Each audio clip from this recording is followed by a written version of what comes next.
தன்னை மறந்து மண்ணில் விழுந்து இளமை மலரின் மீது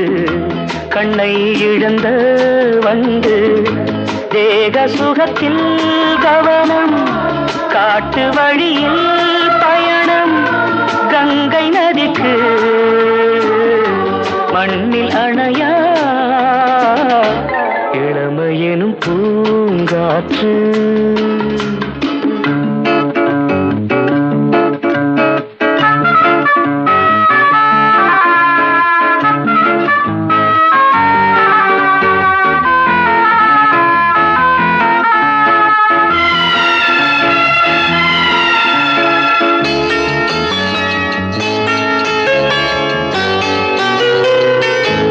அங்கம் முழுதும் பொங்கும் இளமை இதம் பதமாய் தோன்ற அள்ளி அணைத்த